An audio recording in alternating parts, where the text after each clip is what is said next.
Hey everyone, welcome back to The Explainer. Today we're doing something a little different. We're stepping out of the textbook and into the streets to embark on a truly fascinating journey into socio-economic literary analysis. We aren't just going to be looking at words on a page today. Instead, we're going to examine the living, breathing economy around us. We'll be drawing directly from the rich, localized realities of places like Moi-D'Explorer, taking everyday interactions and decoding them to understand the deeper social texts of survival, resilience, and identity. It's going to be incredibly insightful, so let's jump right in. Here is our game plan for today. We'll hit our learning objectives, elicit some real-world observations from local trade hubs, and map out those interactions. Then, we'll explain them using 4 major theoretical frameworks, structure your personal journal entry, and wrap the whole thing up with a quick mastery check. All right, part 1, learning objectives. Let's set some clear expectations for what we're going to achieve. So, by the time we wrap up, we want to hit 3 specific goals. First, the cognitive goal. We're going to dissect local marketplace trades and sari-sari store transactions, treating them as readable socioeconomic microtexts. Second, the affective goal. Analyzing how community resource sharing and survival strategies actually shape our collective resilience and structural identity. And finally, the psychomotor goal, which is your main task, formulating a highly structured third entry in your Talaarawan, your personal reading log, focused entirely on these local economic ecosystems. Moving right along to Section 2, Elicit and Engage. This is where we step back from abstract theory and ground everything directly in Moi-D'Explorer reality. Okay, let's really dive into this with a probing question. Think about a wholesale fish buyer haggling at the Mandaean port over a bucket of Tulingen. How is that everyday, routine financial transaction not just a simple exchange of cash, but actually a really complex social text? You see, every single time a coin hits the wood, it reveals a whole web of community survival methods, deeply rooted power dynamics, and collective identity. To wrap your head around this, I want you to picture this specific, localized scenario.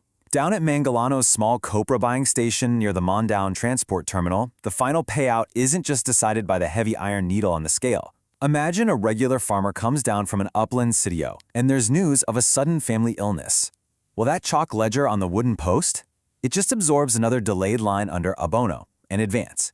There are absolutely no formal legal contracts signed under that tin roof, yet the copra sacks keep moving. Why? Because everyone there understands that survival relies entirely on keeping neighbors afloat through an unwritten covenant of trust. And just look at the classic sari-sari store listahan, or credit notebook. Now, in a formal corporate setting, this is literally just a record of financial debt. But in our localized context, it functions as a vital piece of social capital. It's almost like a macro communal mirror, reflecting how the community protects its own. Entering an emergency grocery loan into that worn cardboard notebook is actually a pretty profound act of community resilience. Which brings us perfectly to our Explore phase, where we take these ground-level observations and systematically map out the trade landscapes in our own communities. Now, what's really interesting about this slide is how an economic interaction map breaks down into 3 very clear markers. First up, we have transactional points, the exact physical locus of exchange, like the concrete lip of the fish port or the screen door of a local shop. Second is negotiation languages. And hey, this isn't just about haggling prices. It's the actual vocabulary of survival used to navigate financial stress without causing offense, using words like suki for loyalty, pakiao for bulk labor trust, or tingi-tingi for micromeasurements. And the third marker? Collaborative networks. These are those unspoken acts of communal labor pooling, whether that's sharing charcoal-making duties or just splitting jeepney fares. We've mapped out the realities. Now let's step it up a notch with the explain phase, taking high-level academic frameworks and using them to decode these exact local layers. We kick things off with Karl Marx's foundational materialist criticism. Marx essentially argues that a character's choices, their language, and their social power don't just happen in a vacuum. They are completely dictated by their access to material resources. He splits society into the base, which is your economic foundation, like land, raw materials, and tools, and the superstructure, which encompasses all our cultural institutions. Literature, then, is both a product and a producer of these exact conditions. And this brilliantly illustrates our next major framework from sociologist Pierre Bourdieu. Bourdieu takes this idea of resources and proves that transactions involve way more than just cold monetary cash. In tight-knit fields like a local marketplace, you have social capital, which means deep networks of mutual trust and long-term suki loyalties, plus cultural capital, like knowing the unwritten laws of the port. In these communities, having that kind of capital is just as valuable for survival and power as having a pocket full of money. Next up, we're looking at Louis Althusser's theories on ideology.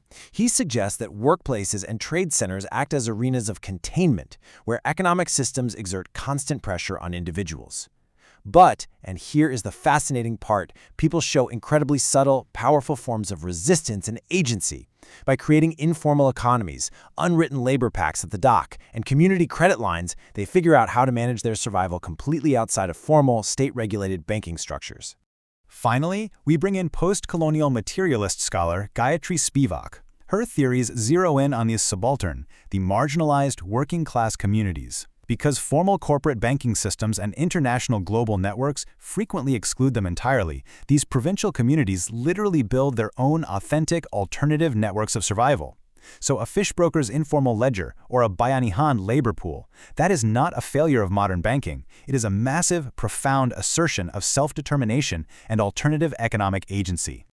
Let's see how all this theory builds into our elaborate case. We are going to shift our focus from just understanding these theories to actively applying them in your own writing. Okay, so here is the exact systematic architecture, the three-part blueprint for your third Talaarawan journal entry. Step 1 requires an objective economic observation. You need to isolate a specific transactional behavior or labor routine right at a local trade hub. Step 2 is the social positionality interface. This is where you explain how that specific interaction exposes the way context actively shapes survival tactics. And step 3 is the theoretical synthesis. This is the big one. You need to link your local marketplace insight directly back to one of the macro socioeconomic theories we just discussed, like Bourdieu's social capital or Spivak's subaltern agency. Now, as you synthesize these observations and physically log these microtexts, keep the ultimate goal in mind.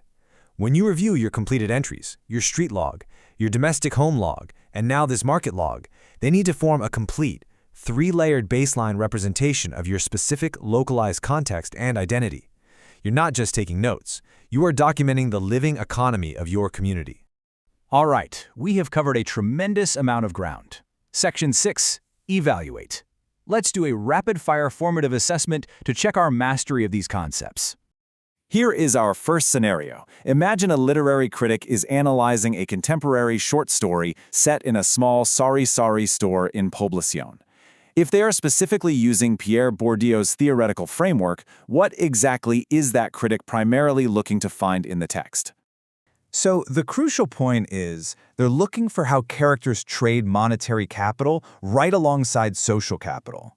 Bourdieu teaches us that those long-term lines of trust, suki loyalties, and neighborhood safety networks are forms of capital that are continuously traded and leveraged for survival right alongside actual currency. Question 2. Let's switch gears and apply post-colonial materialism and Gayatri Spivak's theories. When reading contemporary provincial texts, why are informal trading markets and local credit ledgers, the listahan, considered so deeply significant? The answer is that they vividly demonstrate how marginalized populations, or the subaltern, take matters into their own hands. When formal corporate structures and banks exclude them, they don't just give up. They create robust, authentic, alternative spaces of economic agency and self-determination. And finally, just to lock in the core purpose of Step 2 in your journal, the mastery rule here is that the social positionality interface is designed to explicitly trace how a character's or an individual's identity, their language, and their daily survival tactics are actively and constantly influenced by their surrounding economic environment and geographical reality. It's what bridges the physical transaction with the social identity it creates. Which brings us to the end of our explainer today. As you head out to complete your Talaarawan, I really want to leave you with this final provocative thought to ponder. How does every single localized transaction you witness, literally every chalk mark on a ledger, every haggled price down at the dock, secretly write the ongoing, deeply human story of your community's collective resilience? Literature, truly, is a living economy. Thank you so much for joining me today, and keep observing the world around you.